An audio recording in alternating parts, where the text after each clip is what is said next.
Assalamualaikum warahmatullahi wabarakatuh. Kembali lagi di channel Radio Horor. Untuk kisah kali ini ada sebuah cerita dari tulisannya Bang Esot. Dan untuk kisah yang akan saya bawakan kali ini, sebuah kisah yang berjudul Dinas Bidan. Dan sebelum kita lanjut ke ceritanya, tekan dulu tombol like video ini dan jangan lupa tekan juga tombol subscribe channel ini. Nyalakan juga lonceng notifikasinya agar tidak ketinggalan cerita-cerita lainnya dari channel ini. Dan buat teman-teman yang pengen membaca langsung ceritanya, nanti silahkan saja kunjungi linknya yang nanti akan saya sertakan di kolom deskripsi. Dan seperti apa untuk kisah kali ini, langsung saja kita masuk ke ceritanya.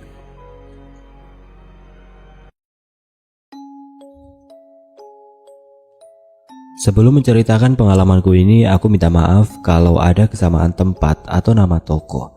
Baiklah, sebenarnya aku tidak pandai bercerita. Tapi aku rasa ini saat yang tepat untuk menceritakan ulang pengalamanku berdinas di sebuah puskesmas yang terletak di sebuah kampung terpencil. Oh ya, perkenalkan dulu, aku Maya. Aku itu seorang bidan. Setelah lulus kuliah aku sempat kerja di klinik. Sebenarnya klinik itu milik kakak iparku. Kalau kalian pernah ke Balaraja, klinik tempatku bekerja tidak jauh dari pasar Balaraja. Selama 2 tahun aku bekerja di sana. Tahun 2016, pemerintah membuka lowongan CPNS. Aku iseng-iseng ikutan daftar. Sebenarnya aku hanya ingin tahu saja bagaimana tes CPNS itu dan tidak punya harapan tinggi bisa lolos tes. Tapi Tuhan berkata lain. Alhamdulillah aku lolos CPNS, lalu ditugaskan ke kampung terpencil.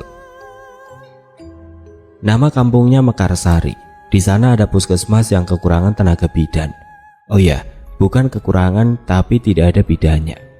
Jadi bidan yang pernah tugas di sana minta dimutasi ke daerah lain, dan aku ditugaskan untuk mengisi kekosongan bidan di puskesmas itu. Aku tidak menyangka kalau kampung ini benar-benar terpencil. Mobil saja susah masuk karena jalannya rusak dan berlumpur kalau musim penghujan. Sesekali memang ada truk yang melintas, tapi para penumpang kerap terpaksa turun ramai-ramai mendorongnya karena ban terjebak di kubangan lumpur. Aku sendiri naik ojek untuk sampai ke kampung Mekarsari. Walau pada akhirnya tetap saja aku harus turun dari motor karena jalannya yang licin dan berbahaya. Dengan terpaksa aku menerobos kubangan lumpur, sedangkan si bapak tukang ojek dengan susah payah mendorong motornya. Saat itu aku sempat cemas karena sudah jam 5 sore, tapi kami masih terjebak di jalan berlumpur ini. Ini masih jauh ya Pak? Tanyaku sambil menyeimbangkan badan agar tidak tergelincir. Tangan kananku menjinjing sepatu, sedangkan tas besarku diletakkan di depan jok motor. Udah deket Koneng, habis hutan pinus ini kita sampai di Mekarsari. Jawabnya sambil menoleh ke arahku. Sejauh mata memandang di sepanjang jalanan ini memang hutan pinus. Sesampainya di kampung Mekarsari, aku langsung mencari kos-kosan. Aku kesulitan mencari orang untuk bertanya. Kampung ini sepi sekali, padahal masih sore. Untungnya aku bertemu dengan seorang wanita tua yang sedang duduk sendirian di depan rumahnya. Permisi Bu, perkenalkan saya Maya. Saya bidan baru yang ditugaskan di kampung ini. Kalau mau sewa kosan di mana ya? Oh, Mbak ini bidan baru. Dia menghampiriku sambil tersenyum ramah. Iya Bu.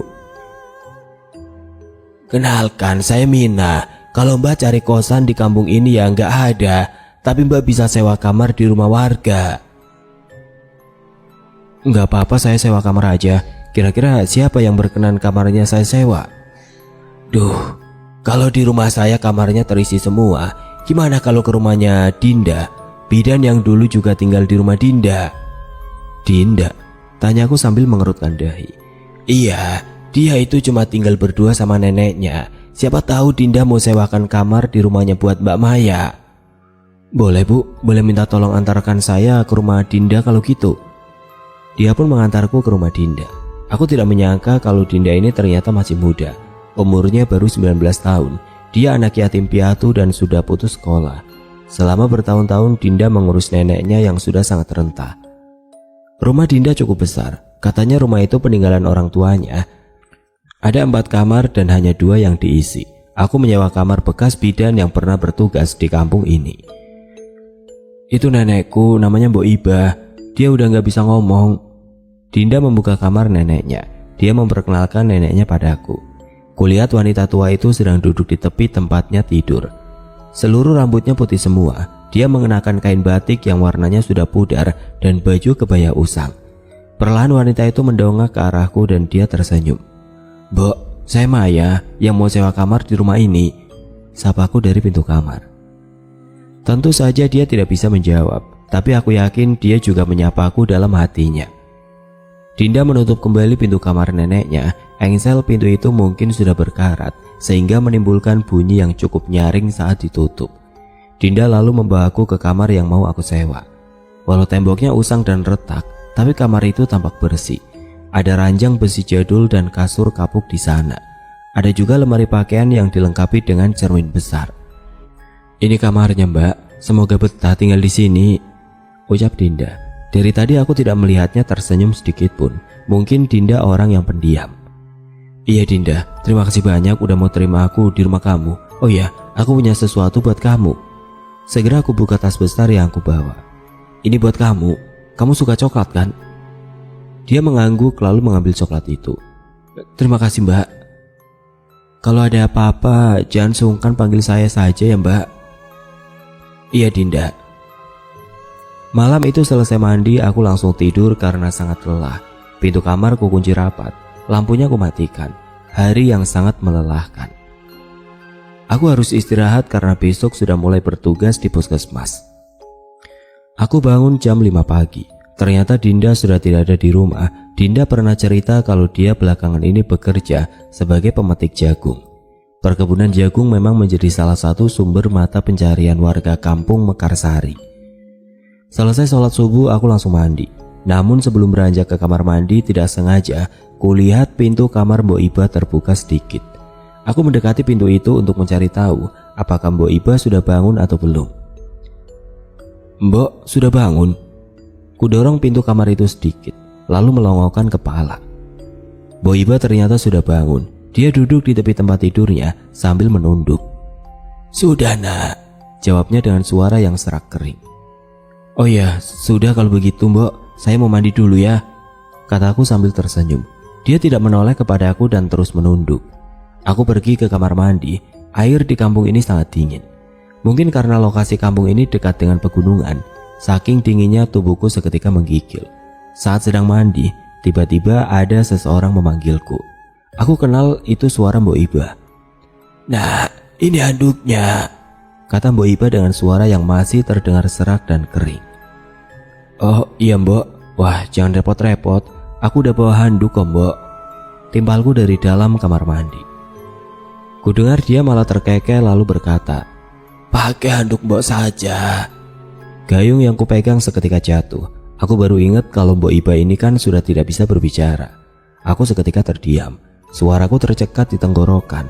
Suasana menjadi sangat mencekam. Di luar Mbok Iba masih memanggilku sambil menawarkan handuk. "Ini pakai punya Mbok saja." Dari atas tembok kamar mandi kulihat sebuah tangan yang menjulur panjang. Tangan itu menggenggam handuk warna biru. Jelas saja aku kaget hingga berteriak ketakutan sambil minta tolong. Aku jongkok sambil memeluk kaki. Aku tidak berani menatap ke atas. Untungnya sesaat kemudian ada yang menggedor pintu kamar mandiku. "Kenapa Mbak?" Itu suara Dinda. Segera aku kenakan handuk lalu membuka pintu. "Dinda, tadi Mbok kamu bisa ngomong terus tangannya panjang banget." Nada bicaraku terburu-buru. "Masa sih Mbak?" tanya Dinda sambil mengerutkan dahi. "Iya Dinda, Mbak takut banget." "Mbok masih ada di kamar kok. Kalau nggak percaya coba cek aja." Dinda mengajakku untuk melihat kamar Mbok Iba. "Takutin?" Aku menggelengkan kepala. "Ayo Mbak." Dinda memaksa sambil menarik lenganku. Pelan-pelan ku dekati pintu kamarnya Mbok Iba. Dinda mendorong pintu itu. Di dalam sana kulihat Mbok Iba masih duduk di tepi tempat tidurnya. Dia menoleh ke arah kami lalu tersenyum sambil mengangguk ramah. "Tuh kan Mbok masih di kamarnya," kata Dinda. "Sumpah Dinda, Mbak denger jelas banget kalau Mbok kamu ngomong terus tangannya panjang banget. Kayaknya Mbak masih ngelindur deh." Aku menggelengkan kepala. "Iya sudah lupakan." Aku rasa percuma bersikeras dengan orang yang tidak percaya padaku. "Emang kamu habis dari mana?" tanyaku sambil menjauh dari kamar Mbok Iba. Aku mengalihkan pembicaraan sambil menjauh dari kamar Mbok Iba. Aku tadi di belakang rumah mbak, habis bersih-bersih. Hari ini mbak kerja ya? Iya Din, mbak mau ganti pakaian dulu ya? Mbak bidan kan? Sebelum masuk ke kamar, Dinda malah bertanya lagi. Iya Dinda, di kampung ini kalau ada yang melahirkan gak usah pakai bidan mbak. Loh kenapa? Masih pakai dukun ya? Aku mengerutkan dahi. Iya, tapi di kampung ini bukan dukun namanya, tapi paraji. Aku mengangguk-angguk. Ini merupakan tantangan baru bagiku. Aku harus memberikan penyuluhan pada masyarakat agar mereka paham tentang keselamatan saat bersalin. Pagi itu aku dijemput oleh Pak Sukra. Dia pegawai puskesmas. Pak Sukra pasti tahu dari warga kalau aku menyewa kamar di rumahnya Dinda. Aku pun diantar ke puskesmas yang jaraknya lumayan jauh dari rumah Dinda. Mungkin sekitar 15 menit perjalanan. Jalan menuju puskesmas juga rusak parah. Aku dibonceng pakai motor bebeknya Pak Sukra. Kenapa jalan di kampung ini rusak semua ya Pak? Ya beginilah mbak, jarang ada pembangunan. Sekalinya dibangun aspalnya tipis banget. Ya palingan bertahan 1 atau 2 tahun udah rusak lagi. Oh begitu ya Pak? Iya mbak, paling parah kalau musim hujan banyak orang yang jatuh dari motor karena jalannya licin mbak. Akhirnya kami tiba di puskesmas. Dilihat dari depan, puskesmas itu tampak seram. Temboknya berlumut, catnya juga sudah pudar. Ada pohon beringin besar di depan gedung puskesmas itu. Kita sudah sampai mbak, ini puskesmas Mekarsari, ucap Pak Sukra sambil tersenyum. Pak, itu di belakang puskesmas siapa? Tanyaku sambil menunjuk ke arah wanita yang berdiri di halaman belakang gedung. Wanita itu menatap ke arah kami. Ia mengenakan daster dan tampak seperti sedang hamil tua. Dari tempatku berdiri saat ini, aku masih bisa melihat wujud wanita itu dengan jelas. Mana mbak? Pak Sukra mencari sosok yang kutunjuk-tunjuk. Itu loh pak, kayaknya dia lagi hamil tua deh. Aku masih melihat sosok itu.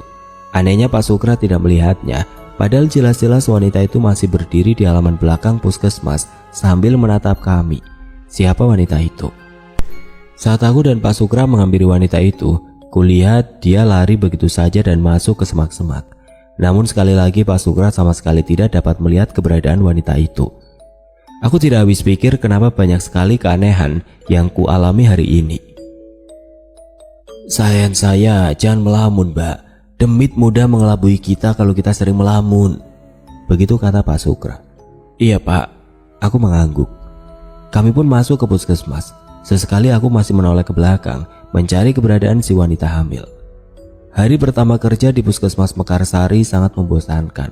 Aku hampir tidak mengerjakan apa-apa, yang berobat sepi. Apalagi yang bersalin atau konsultasi kehamilan sama sekali tidak ada. Petugas di sini kebanyakan makan gaji buta. Tumpukan obat dibiarkan kadaluarsa, lalu dibuang dan diganti dengan yang baru. Nasib obat yang baru pun pasti sama, ujung-ujungnya dibuang juga. Jarang sekali ada yang berobat ke puskesmas ini. Mereka lebih suka pakai jampe dibanding obat. Dinda memang benar, warga di kampung ini tidak percaya sama bidan. Mereka lebih suka pergi ke dukun atau paraji ketimbang minta bantuan bidan. Aku tidak bisa membayangkan selama bertahun-tahun makan gaji buta di sini. Sore itu semua petugas puskesmas sudah pulang. Pak Sukra memberikan kunci puskesmas kepadaku. Malam ini aku mau menginap saja di puskesmas. Kebetulan ada hal yang mau aku kerjakan. Aku akan menyusun rancangan penyuluhan terhadap masyarakat tentang pentingnya keselamatan saat bersalin. Lebih dari itu, jujur saja aku masih trauma kalau harus pulang ke rumah Dinda. Ada yang tidak beres sama mboknya. Dan aku yakin bidan yang pernah tinggal di rumah Dinda juga mengalami hal yang sama. Selepas maghrib kututup gerbang puskesmas lalu mengunci pintu rapat-rapat. Aku mulai bekerja menyusun rancangan dan materi untuk penyuluhan. Selang beberapa saat ada yang mengetuk pintu. Sepertinya ada yang mau berobat. Segera aku beranjak dari tempat duduk dan langsung membukakan pintu. Di depanku berdiri seorang perempuan berbaju daster yang sedang hamil tua. Dia memegangi kandungannya sambil meringis kesakitan. Tolong bu, tolong aku bu, katanya dengan suara yang tertahan. Ya ampun, silakan masuk bu. Jelas saja aku kaget dan langsung membawanya ke ruang rawat. Dia mengadu kesakitan, ketubannya sudah pecah. Belum sempat kutangani jabang bayi dalam perutnya malah keluar duluan. Wanita itu terengah-engah, keringat membasahi wajahnya. Bayi itu menangis dengan kencang dan saat hendak kupotong tali ari-arinya, tiba-tiba saja bayi itu malah tersenyum. Kedua matanya membesar dan berkedip-kedip. Dia loncat dari pangkuanku lalu berjalan-jalan di lantai. Seluruh tubuhnya masih berlumur darah. Aku berteriak sambil minta tolong. Wanita yang barusan melahirkan sekarang sudah berdiri di hadapanku, wajahnya datar dan pucat. Dari mulutnya keluar darah kental warna hitam. Aku semakin menjerit histeris minta tolong. Aku lari keluar puskesmas, tapi setibanya di halaman puskesmas aku bingung mau lari kemana. Puskesmas itu jauh dari perkampungan warga. Kulihat wanita itu masih memperhatikanku dari balik jendela puskesmas sambil menggendong bayinya yang masih berlumur darah. Tolong! Aku lari ke jalan sambil berteriak. Kunyalakan senter handphone sebagai penerang jalan. Jalanan itu sangat sepi dan gelap. Daripada tetap tinggal di puskesmas itu, lebih baik aku lari saja ke perkampungan warga. Walaupun perkampungan itu jaraknya cukup jauh dari puskesmas, aku tetap memberanikan diri menembus gelap dan kabut. Langkahku terhenti saat mendengar suara deru motor. Semakin dekat suara itu semakin jelas, lalu cahaya lampu motor menyilaukan mataku. Sambil memincingkan mata, ku halangi mataku dengan tangan kanan. Ternyata itu Pak Sukra. Kebetulan sekali dia datang. Aku langsung lari menghampirinya. Pak, tolong saya Pak. Loh, Mbak Maya, aku ada di sini. Di puskesmas ada setan Pak. Ah, setan? Pak Sukra terkejut mendengar kesaksianku. Iya Pak. Tolong antar saya pulang. Ya sudah, naik Mbak. Aku pun segera menaiki motor Pak Sukra. Di perjalanan dia terus menasihatiku untuk tidak melamun. Katanya saat kita melamun, setan dan jin mudah mengelabui kita. Aku gak melamun Pak. Aku lihat dengan jelas kalau ada pasien yang mau melahirkan. Nah, saya yakin itu bukan manusia. Lagi pula warga kampung sini pada gak mau pergi ke bidan Mbak. Saya tahu itu Pak. Ayo Pak, bawa motornya ngebut saja, saya takut. Wajah wanita tadi masih melekat di benakku. Apalagi saat dia memuntahkan darah hitam dan kental. Darah itu juga bau. Aku yakin nafsu makanku hilang untuk beberapa hari ke depan. Tadinya saya mau anterin makanan buat Mbak Maya ke puskesmas. Kebetulan istri saya masak banyak. Pak Sukra memperlambat kembali laju motornya karena sudah memasuki perkampungan warga. Terima kasih banyak Pak. Untung saya ketemu sama Bapak. Kataku akhirnya aku bisa bernapas lega. Tidak lama kemudian kami tiba di depan rumah Dinda. Kulihat Dinda sedang berdiri di depan pintu. Dia ternyata menungguku pulang. Aku tidak sempat memberitahunya kalau akan menginap di puskesmas. Mampir dulu saja Pak. Oh terima kasih Mbak. Istri saya udah nungguin di rumah. Ini makanannya Mbak, ambil aja. Pak Sukra menyodorkan rantang yang dibungkus plastik hitam. Sekali lagi terima kasih banyak ya Pak. Jadi ngerepotin terus. Ku ambil rantang itu. Iya gak apa-apa Mbak. Dimakan ya Mbak. Itu masakan istri saya pasti enak, ujar Pak Sukra sambil nyengir. Iya Pak pasti. Dia pun pergi. Aku dan Dinda kemudian masuk ke dalam rumah. Maaf Mbak gak bilang ke kamu kalau mau nginep. Iya Mbak gak apa-apa. Sebenarnya aku nyariin Mbak Maya karena tadi siang Mbok minta dikeloni sama Mbak. Langkahku terhenti karena mendengar penjelasan Dinda. Minta dikeloni? Tanyaku sambil mengerutkan dahi. Iya tolong ya Mbak. Dari siang Mbok gak mau makan. Nyariin Mbak Maya terus. Minta dikeloni. Dinda memegang lengan kananku. Mbok kamu udah bisa bicara? Tanyaku pada Dinda. Iya Mbak, aku juga kaget. Soalnya udah lama banget Mbok gak bisa bicara. Dan sekarang malah manggil-manggil nama Mbak Maya terus. Ini ada apa lagi? Baru saja aku melihat hantu di puskesmas. Dan sekarang disuruh ngelonin Mbok Iba yang menyeramkan itu. Aneh ya. Gimana ya Din? Aku menggaruk kepala yang tidak gatal. Kamu tahu sendiri kan kalau aku takut sama mbokmu itu. Ayolah Mbak, kali ini saja. Biar mbok saya mau makan Mbak. Kasihan dia, kata Dinda. Kulihat matanya sudah berkaca-kaca. Aku tidak tega kalau harus melihatnya menangis. Baiklah, tapi jangan lama-lama. Akhirnya aku mengiyakannya. Dinda membawaku ke kamar Mbok Iba. Seperti biasa engsel pintu itu berbunyi nyaring saat dibuka. Maya, desis Mbok Iba. Suara itu kering dan terkesan mengerikan. Sama persis dengan suara yang kudengar tadi pagi. Mbok Iba tidur di atas ranjangnya dengan posisi membelakangiku. Ragu-ragu aku mendekatinya. Mbok, keloni aku nak. Mbok Iba membalikkan badan, dia menatapku dalam-dalam. Iya mbok, tapi habis ini mbok harus makan ya. Aku duduk di tepi tempat tidurnya.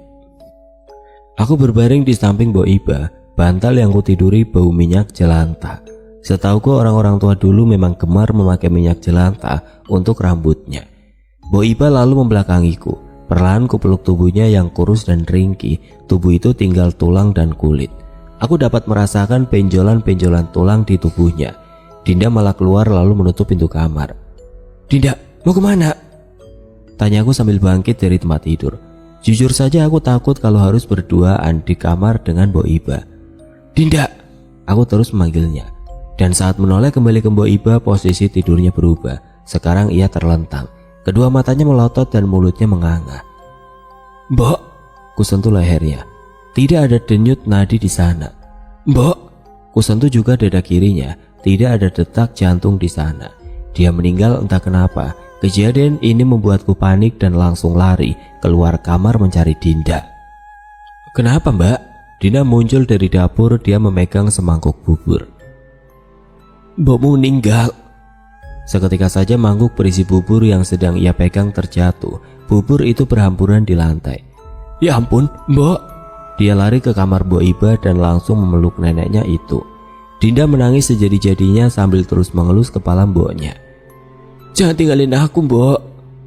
Aku tidak bisa berkata apa-apa. Kejadiannya sangat cepat sekali. Aku menduga kalau Mbok Iba terkena serangan jantung. Dinda, Din. Ada orang yang mengetuk pintu. Dinda tidak memperdulikannya dan terus menangisi Mbok Iba. Segera aku buka pintu itu, tampak seorang lelaki parubaya berdiri di hadapanku. Saya dengar Dinda menangis, kenapa ya? Tanya lelaki itu. Dia adalah tetangganya Dinda. Mboknya Dinda meninggal, Pak. Innalillahi, ucap lelaki itu. Tanpa dipersilahkan masuk, ia langsung menerobos ke kamar Dinda. Aku mengikutinya dari belakang. Mbok kamu meninggal kenapa, Dinda? Tanya lelaki itu. Nggak tahu Pak Rahmat, tadi Dinda lagi bikin bubur dan tiba-tiba saja Mbok meninggal. Mungkin Mbok Iba kena serangan jantung, Pak. Pak Rahmat menoleh ke arahku. Hari ini mbokku udah bisa bicara, Pak. Aku kira mbok bakalan sembuh. Dinda menyeka air matanya dengan tangan kanannya. Yang sabar ya Dinda. Kita ini milik Allah dan akan kembali ke Allah. Sekarang kita urus jenazah mbokmu ya. Pak Rahmat mengelus rambut Dinda. Malam itu juga Mbok Iba dimandikan lalu dikafani. Hanya sedikit warga yang datang melayat. Mungkin besok pagi akan lebih ramai. Jenazah Mbok Iba dibaringkan di ruang tengah. Hanya aku dan Pak Rahmat yang mengaji di samping jenazah Mbok Iba. Sementara Dinda hanya menangis tersedu-sedu di sampingku. Kamu bisa ngaji? Tanyaku kepada Dinda. Dia menggelengkan kepala. Ya sudah, kalau begitu doakan saja mbokmu biar masuk surga ya, kataku sambil merangkul pundak Dinda. Tengah malam Pak Rahmat pamit pulang. Dia bilang esok pagi akan kesini lagi buat mengurus pemakaman Mbok Iba. Aku heran kenapa warga kampung ini gak ada yang mau menemani kami. Kenapa gak ada yang mau temanin kita, Din? Tanyaku sambil menutup pintu rumah. Mungkin karena Mbok pernah jadi dukun santet. Dukun santet? Aku mengerutkan dahi. Dinda tidak pernah cerita soal ini. Iya, dulu mbokku terkenal sebagai dukun santet. Banyak orang dari kota yang datang ke kampung ini cuma buat minta bantuan ke mbokku. Dinda menoleh ke arahku. Dia lalu bangkit dari duduknya dan mengajakku ke kamar Mbok Iba. Dia membuka laci tua lalu mengeluarkan benda yang dibungkus dengan kain putih. Perlahan Dinda membuka kain itu. Kulihat ada boneka jerami, jarum, pisau kecil, dan sebuah batu akik yang berkilau. Ini benda milik Mbok. Dulu pas Mbok masih sehat, aku sering melihatnya sedang melakukan ritual nyantet, jelas Dinda. Ya sudah, letakkan kembali barang Mbokmu. Dia sudah meninggal. Lebih baik kita jangan membicarakan keburukannya ya. Aku menyentuh pundak Dinda. Bagiku profesi Mbok Iba bukan aib. Aku mau jadi dukun santet kayak dia, ucap Dinda dengan tatapan wajah yang kosong. Jangan bilang kayak gitu. Membunuh orang itu bukan pekerjaan yang mulia. Aku yakin psikis Dinda terganggu. Makanya dia ngomong seperti itu. Kalau kita bunuh orang jahat, Kurasa membunuh jadi pekerjaan yang mulia. Dinda menyanggahnya. Keburukan jangan dibalas dengan keburukan juga, Dinda. Orang jahat serahkan saja ke polisi. Biar hukum negara yang membalasnya, kataku sambil tersenyum. Aku terus menasihatinya. Dinda meletakkan kembali barang milik mboknya ke dalam laci. Kami lalu kembali ke ruang tengah dan tidur di samping jenazah Mbok Iba. Tengah malam aku terbangun dari tidur karena kedinginan. Namun aku dibuat terkejut lantaran Dinda dan jenazah Mbok Iba hilang. Kemana mereka? Kudapati pintu rumah terbuka lebar, padahal sebelum tidur aku sudah menguncinya. Di luar hujan turun sangat lebat. Sesekali petir menyambar dan cahaya kilatnya menyilaukan mataku. Dinda? Mbak Maya, sini main mbak. Itu suara Dinda. Pelan-pelan aku mendekat ke pintu. Di halaman rumah ada Dinda yang sedang hujan-hujanan dengan jenazah mboknya yang masih dibungkus kain kafan. Jenazah itu tergeletak begitu saja di halaman rumah, sedangkan Dinda loncat-loncat di samping mboknya. Sesekali dia menciumi pipi mboknya itu. Sini mbak, main sama kita. Mbokku hidup lagi. Kamu apa-apaan Din? Mbokmu sudah meninggal. Hargai mbokmu. Aku meneriakinya. Mbokku hidup lagi kok. Dinda lari-lari kecil mengelilingi jenazah mboknya. Dinda, mbak bilang hargai mbok kamu. Aku menerobos hujan yang kian lebat menghampiri Dinda. Kain kafan Mbok Iba basah kuyup dan kotor. Astagfirullah. Dinda, apa-apaan kamu? Sadar Dinda, sadar. Kupegang erat kedua tangannya agar dia mau diam. Lepasin Mbak. Dia berontak. Ada apa ini? Pak Rahmat muncul dengan membawa payung. Kenapa jenazah Mbok Iba ada di sini? Pak Rahmat terkejut melihat jenazah itu. Dia langsung membopong jenazah Mbok Iba dan membawanya masuk ke dalam rumah. Dinda susah sekali dikendalikan. Dia malah menangis sambil memanggil-manggil mboknya. Pak Rahmat kembali tanpa menggunakan payung. Dia langsung memangku paksa si Dinda yang masih mengamuk. Istighfar Dinda, bentak Pak Rahmat. Aku basah kuyup. Pak Rahmat membawa Dinda masuk ke dalam rumah. Dia membisikkan ayat-ayat suci di telinga Dinda. Sementara aku masih syok melihat tingkah Dinda yang tiba-tiba aneh seperti itu. Aku menoleh ke jenazah Mbok Iba. Kain kafannya harus diganti. Setelah dibacakan ayat suci, akhirnya Dinda melunak. Tatapan matanya kosong, ia tampak kelelahan. Setelah itu aku mendengar suara ledakan kecil dari dapur. Buru-buru kuhampiri sumber suara itu. Makanan pemberian Pak Sukra acak-acakan di lantai. Entah apa yang terjadi. Kenapa bisa begitu? Ada apa mbak? Tanya Pak Rahmat. Nggak tahu pak. Tadi ada ledakan terus makanan pemberian Pak Sukra tumpah gitu aja. Kayaknya tumpah sama kucing. Iya kali pak. Aku langsung membersihkan makanan yang berserak di lantai. Nanti pagi kita ganti kain kafan Mbok Iba karena sudah kotor. Iya pak, udah kotor banget kain kafannya. Keesokan paginya jenazah Mbok Iba dikuburkan. Tidak banyak warga yang membantu pemakaman itu. Dinda masih menangis meratapi mboknya. Kedua matanya sembab. Aku berkali-kali menasihatinya agar tetap tabah. Setelah pemakaman selesai, aku langsung berangkat ke puskesmas. Jujur saja sebenarnya aku masih shock dengan kejadian semalam. Tapi aku harus tetap bertugas dan kali ini aku akan pulang tepat waktu. Seperti biasa puskesmas sepi. Para pegawai di sana kerjaannya hanya main handphone dan ngobrol. Sedangkan aku mengerjakan kembali rancangan untuk penyuluhan. Selamat pagi Mbak Maya, sapa Pak Sukra. Pagi Pak. Saya dengar mboknya Dinda meninggal ya? Dia duduk di sampingku. Iya pak, semalam dan sudah dimakamkan, kataku sambil menoleh kepadanya. Turut berduka cita ya mbak? Iya, kasihan Dinda pak. Aku kembali ke layar laptopku. Makanan istri saya enak gak mbak? Dia kembali membuka obrolan. Duh maaf pak, aku gak sempat makan pemberian bapak soalnya semalam sibuk banget sampai gak ingat makan. Oh begitu ya mbak, gak apa-apa deh. Kulihat wajah Pak Sukra murung. Maaf ya pak, lain kali pasti saya makan. Iya mbak, gak apa-apa. Nanti pulang saya antar ya. Dia menawarkan diri. Boleh pak, kebetulan saya mau pulang tepat waktu. Aku tersenyum padanya lalu kembali fokus ke layar laptop. Jam 5 sore aku pulang dibonceng Pak Sukra. Seperti biasa sepanjang perjalanan dia bercerita segala hal. Sesekali aku menimpali walau sebenarnya aku sedang males basa-basi. Akhirnya aku tiba di depan rumah Dinda. Pak Sukra langsung pamit. Aku sempat menawarinya untuk mampir, tapi dia menolak. Setelah kematian Mbok Iba, rumah Dinda semakin hening saja. Aku sempat merinding saat masuk ke rumah itu. Dinda sedang tidak ada di rumah. Mungkin dia pergi ke kebun jagung. Aku duduk di kursi kayu sambil menghela nafas lega. Walau tidak ada pasien, tapi hari ini cukup melelahkan karena seharian aku mengerjakan materi penyuluhan. Saat sedang istirahat di kursi, aku mendengar suara kayu yang dicakar. Ada suara erangan dari dapur. Pelan-pelan ku hampiri sumber suara itu. Dinda. Dinda merayap di lantai. Kedua matanya hitam semua. Ada darah keluar dari mulutnya. Dia kemudian merayapi dinding sambil memperhatikanku. Aku langsung berteriak minta tolong. Dinda dikurung di dalam kamar. Tubuhnya diikat di atas ranjang. Dia sangat agresif dan membahayakan. Dinda sempat menggigit tangan kananku sampai berdarah. Dinda juga melukai tangannya sendiri dengan pisau. Kata Pak Rahmat, Dinda kerasukan roh jahat yang mencoba melukainya. Lagi-lagi Pak Rahmat membacakan ayat suci. Kali ini dia meninggikan intonasi bacaannya sambil menunjuk wajah Dinda.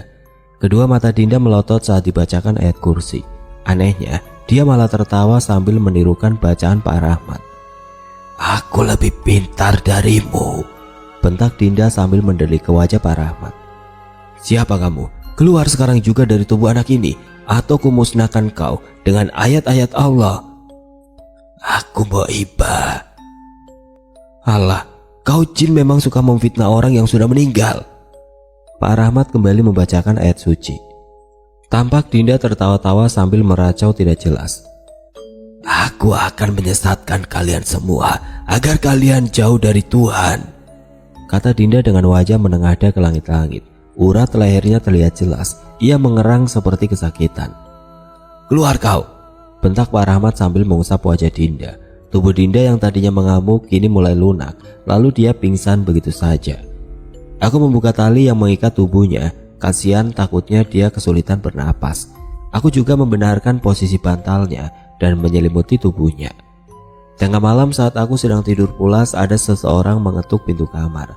Masih dalam keadaan mengantuk, kubuka pintu itu. Dinda berdiri di depanku dengan ekspresi wajahnya yang datar. Kamu udah siuman, Din?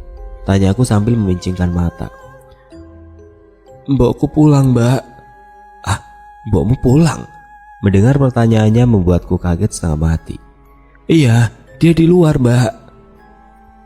Aku jongkok sambil mengelus rambut Dinda.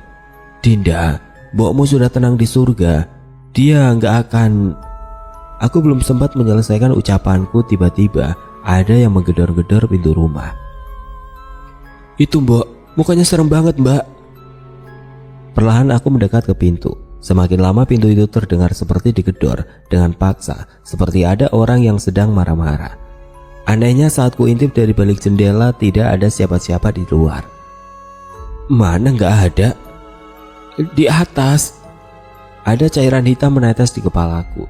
Aku mendongak. Kulihat ada sosok wanita dengan wajahnya yang hitam pekat sedang menempel di langit-langit ruangan. Dia mengenakan jubah putih, rambutnya juga putih semua. Ada cairan hitam menetes dari mulutnya. Aku berteriak lalu lari keluar rumah sambil membawa Dinda. Ku gedor pintu rumah Pak Rahmat, tapi dia tidak mau keluar. Entah kemana perginya Pak Rahmat itu. Aku dan Dinda pun lari ke perkampungan warga untuk meminta tolong. Sialnya mereka seperti tidak peduli pada kami.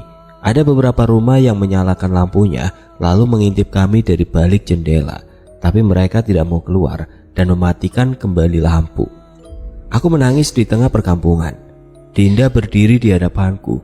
Wajahnya datar. Tidak ada kesedihan sama sekali di wajahnya itu. Mbak Maya, jangan nangis, kata Dinda. Aku tidak memperdulikannya. Aku tidak tahu apa yang harus kulakukan sekarang. Semuanya terasa ganjil dan tidak masuk akal. Ada yang tidak beres dengan kampung ini. Mbak, dari kejauhan ku dengar suara lelaki memanggilku.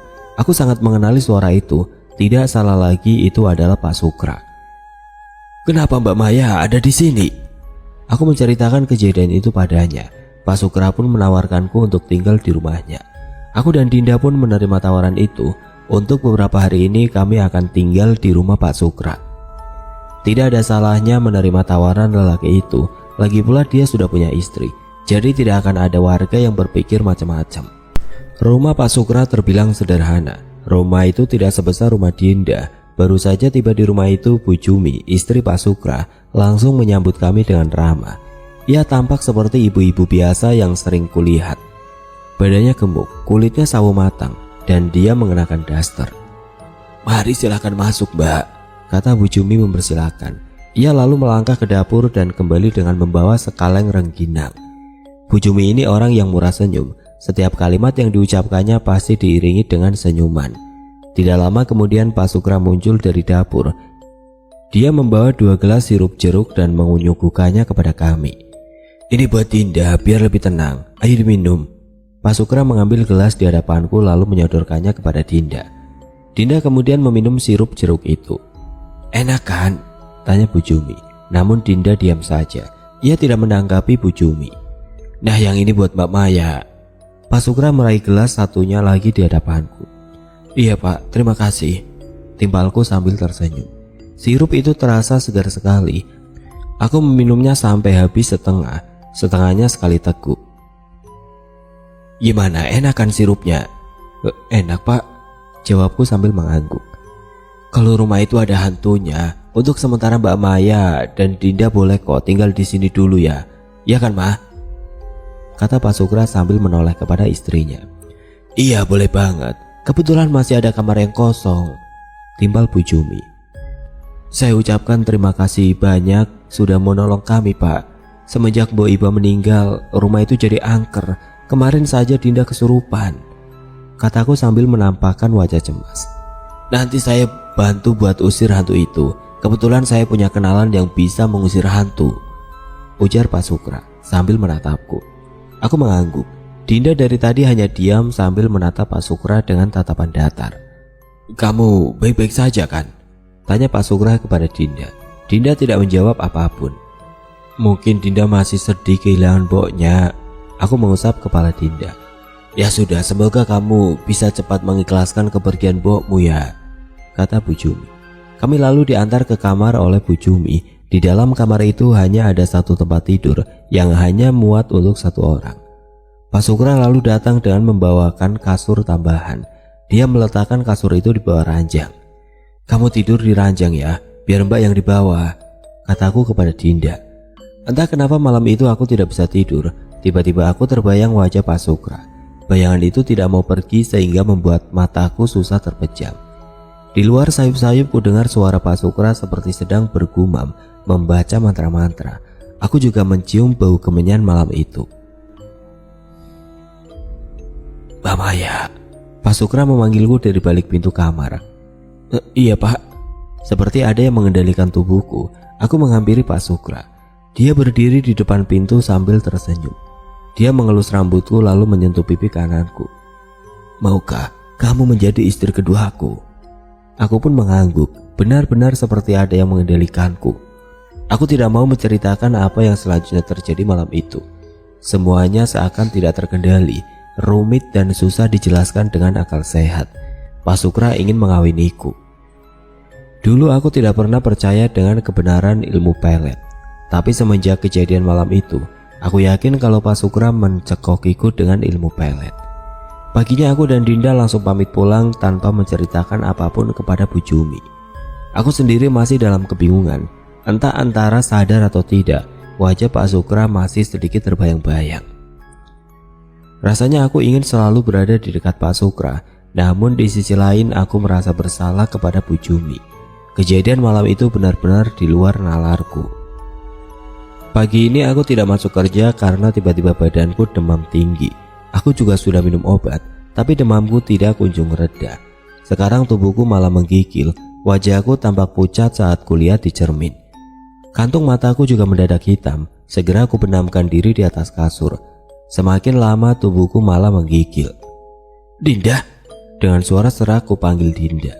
"Iya Mbak," sautnya dari dapur. Ku dengar langkah kakinya mendekat ke kamarku. "Mbak sakit?" tanya Dinda sambil melongokkan kepala dari balik pintu. "Iya Dinda," Kalau kamu nggak keberatan, tolong ambilkan mbak air hangat ya, pintaku sambil menggigil. Iya mbak, tunggu ya. Tidak lama kemudian dia muncul kembali dengan membawa segelas air hangat. Aku meraih gelas itu dan menyeruput airnya. Mbak sakit apa? Sudah minum obat? Aku demam, Din. Sudah tadi. Kuserahkan kembali gelas itu pada Dinda. Semoga lekas sembuh mbak. Dia lalu keluar dari kamarku. Selang beberapa saat ada seseorang yang mengetuk pintu kamar. Kudengar itu suara Pak Rahmat. Dia pun masuk bersama istrinya juga Dinda. Mbak Maya sakit? Iya pak. Aku tidak bisa berbincang panjang lebar. Keadaanku semakin memburuk. Kamu demam mbak? Kata istri Pak Rahmat setelah menyentuh keningku. Aku mau ngomong empat mata sama Pak Rahmat. Ya sudah, jawab Pak Rahmat sembari melirik ke istrinya dan Dinda. Mereka berdua pun keluar dari kamar. Tolong aku pak, sepertinya aku terkena pelet. Pak Rahmat terkejut mendengar pernyataanku. Siapa yang melet kamu, Mbak? Pak Sukra. Bajingan. Pak Rahmat geram. Tolong aku, Pak. Kumohon. Mbak. Pak Rahmat memanggil istrinya. Iya, Pak. Wanita itu pun masuk ke kamarku. Tolong ambilkan keris di rumah. Ada di kolong ranjang kita, pinta Pak Rahmat. Iya, Pak. Kamu jangan khawatir. Aku akan melepaskan dari ilmu pelet itu. Iya pak, tolong aku. Semakin lama tubuhku malah semakin dingin. Beberapa saat setelah kami menunggu, istri Pak Rahmat pun muncul kembali dengan membawa keris.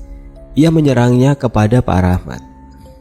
Keris itu kemudian dikeluarkan dari sarungnya. Pak Rahmat lalu menempelkannya di keningku. Aku memejamkan mata. Kudengar Pak Rahmat berkomat kamit yang suaranya terdengar tidak terlalu jelas. Entah apa yang sedang dia ucapkan. Tidak lama setelah itu ada sesuatu dari dalam perutku yang memaksa-maksa naik untuk keluar dari mulut. Kubuka mulutku lebar-lebar. Kedua mataku sampai berair karena menahan sakit. Aku merasa seperti ada benda tajam yang menyayat-nyayat isi perutku. Saat itu juga dari dalam tenggorokanku keluar untaian rambut sebesar telunjuk orang dewasa. Rambut itu berlumur darah. Pelan-pelan Pak Rahmat menarik benda itu. Panjang rambut itu sekitar 1 meter lebih. Aku muntah-muntah setelah benda itu berhasil keluar dari dalam mulutku. Pak Rahmat kembali berkomat kamit. Aku kembali memuntahkan sesuatu. Kali ini cairan itu jelas minuman yang diberikan Pak Sukra kemarin. Kamu benar-benar terkena pelet si Sukra. Pak Rahmat memasukkan kembali kerisnya. Aku mau pulang saja pak, kataku sambil menyeka bercak darah di bibir. Kapan? Besok saja, semoga keadaanku sudah membaik besok. Ya kalau Mbak Maya pulang, aku sendirian dong, gerutu Dinda. Kamu gak sendiri kok, kan ada keluarga Pak Rahmat yang baik hati. Tidak lama kemudian ada seseorang yang mengetuk pintu. Mbak Maya, itu suara Pak Sukra. Mau apa dia? Pak Sukra muncul, dia membawa buah-buahan untukku. Mbak Maya sakit ya? Sapa Pak Sukra sambil tersenyum. Jangan mendekat kau bajingan, teriakku sambil melebarkan gelas ke wajahnya. Ada apa ini? Pak Sukra kaget karena tiba-tiba aku marah kepadanya. Jangan berpura-pura bodoh kau Sukra. Aku tahu perbuatanmu. Kini Pak Rahmat membela aku. Maksud kalian apa? Kau pelet Mbak Maya kan? Lanjut Pak Rahmat. Kau Rahmat, Ustadz gadungan. Jangan fitnah orang sembarangan ya. Mereka berdua terlibat adu mulut hingga menimbulkan kegaduhan. Saat itu juga Dinda berteriak sangat keras. Ia mengibaskan tangan kanannya dan seketika Pak Rahmat dan Pak Sukra terpental. Ada yang merasuki Dinda lagi. Sejak kematian mboknya, aku tahu kalau ada yang selalu mengawasi Dinda. Pak Rahmat meraih kerisnya. Ia kembali berkomat kamit sambil mengarahkan keris itu pada Dinda. Namun nampaknya Dinda masih melakukan perlawanan. Bahkan suara Dinda berubah menjadi mirip sekali dengan suara mboknya. Pak Rahmat meraih kerisnya. Ia kembali berkomat kamit sambil mengarahkan keris itu pada Dinda. Namun tampaknya Dinda masih melakukan perlawanan. Bahkan suara Dinda berubah menjadi mirip sekali dengan suara mboknya. Astagfirullah. Mah, lari. Pak Rahmat meminta istrinya untuk lari. Sementara itu Pak Sukra masih terkapar kesakitan. "Jangan membuat keributan di rumahku." Sekali lagi Dinda mengibaskan lengannya, membuat Pak Rahmat terpental kembali. Keris yang tergeletak di lantai tiba-tiba melayang. Dinda yang mengendalikannya. Ia hendak melesatkan keris itu kepada Pak Rahmat. "Dinda, jangan!" Keris itu meleset ke arah Pak Rahmat dan untungnya masih dapat dihindari. Pada saat genting seperti itu Pak Sukra malah kabur. Dia ketakutan melihat Dinda yang kesurupan. "Wahai iblis, keluarlah dari tubuh anak ini," bentak Pak Rahmat, lalu ia berkemat kamit. Dinda tersenyum dingin. Dia mengangkat kedua tangannya, seketika saja semua benda di ruangan itu melayang. Dengan kekuatan gaibnya, Dinda melesakkan benda-benda itu ke tubuh Pak Rahmat. Ia pun terjungkal, kepalanya berdarah terkena benda tumpul.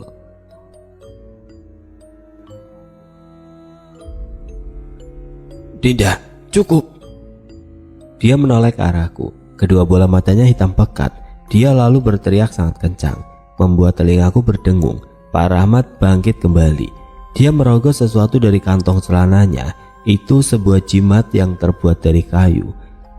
Ia melemparkan jimat itu pada Dinda. Saat itu juga Dinda terkapar tidak sadarkan diri. Pak Rahmat menyentuh kening Dinda sambil terus bergumam. Entah apa yang dibacanya. Lalu terdengar sebuah benda yang bergetar di kamar Mbok Iba. Pak Rahmat pun pergi menghampiri sumber suara itu. Aku tidak tahu apa yang dia lakukan di dalam kamar Mbok Iba. Tubuhku masih lemas dan sulit digerakkan. Sesaat kemudian Pak Rahmat mengunci pintu kembali dengan membawa pesan sesuatu di tangannya. "Mungkin iblis yang di dalam benda ini yang membuat Dinda menderita," ujar Pak Rahmat sambil menunjukkan benda itu padaku. "Aku akan membakarnya," sambung Pak Rahmat. Keesokan paginya kondisi sudah pulih. Pagi itu juga aku memutuskan untuk pulang. Pak Rahmat memesankan ojek untukku. Sedangkan Dinda tampak sedih. Aku sebenarnya tidak tega meninggalkannya sendirian. Namun keputusanku sudah bulat. Aku mau minta mutasi dan menjelaskan semua yang kualami di kampung ini. Sekitar jam 8 pagi aku dan tukang ojek yang aku sendiri tidak tahu siapa namanya masih terjebak di jalan yang rusak dan berlumpur. Saat kami sedang susah payah melintasi jalan itu, tiba-tiba dari kejauhan kulihat seorang lelaki yang mengenakan cupluk hitam berdiri menatap kami. Ia membawa sebuah balok kayu. "Siapa itu, Pak?" tanyaku pada tukang ojek. "Gak tahu, Mbak. Siapa itu ya? Wah, jangan-jangan begal," jawab tukang ojek itu. Lelaki misterius itu lari menghampiri kami. Ia berhasil memukul kepala si tukang ojek hingga terkapar di kubangan lumpur. Sedangkan aku lari ke arah hutan pinus.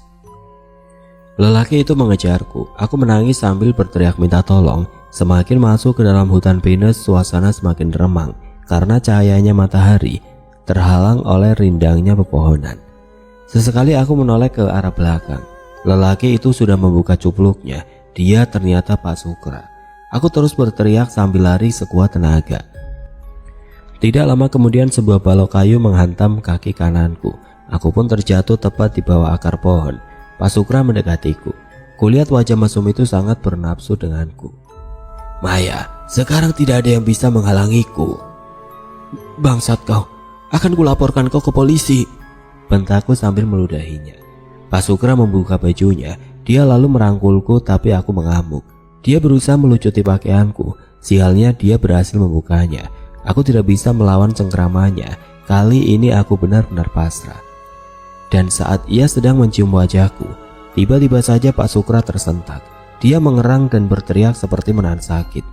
Tubuh Pak Sukra lemas. Kumpaskan tubuhnya. Ternyata ada golok yang menancap tepat di punggung kanan Pak Sukra. Aku juga kaget lantaran ada Dinda yang sedang berdiri di hadapanku. Kedua matanya hitam pekat, wajahnya penuh urat yang menonjol. "Dinda?" Nafasku terengah-engah. Tubuh Dinda seketika lunglai. Ia pun jatuh terkapar di tanah. Sepulangnya dari kampung itu, aku dites keperawanan dan hasilnya keperawanku masih utuh. Pak Sukra tidak sempat menyetubuhiku malam itu. Aku yakin pasti Dinda juga yang menyelamatkanku. Bertahun-tahun lamanya aku tidak mengunjungi kampung itu lagi. Entah seperti apa Dinda sekarang. Mungkin dia sudah berkeluarga atau bahkan sudah punya anak. Yang jelas aku sangat berhutang budi kepadanya, sebab dia telah menyelamatkan keperawananku dari si Sukra sialan itu.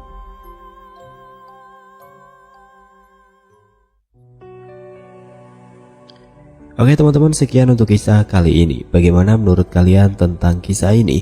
Tulis komentar kalian di kolom komentar. Dan buat teman-teman yang baru bergabung, jangan lupa untuk like, komen, share, serta subscribe channel ini. Dan nantikan kisah-kisah horor berikutnya tetap di channel Radio Horor. Wassalamualaikum warahmatullahi wabarakatuh.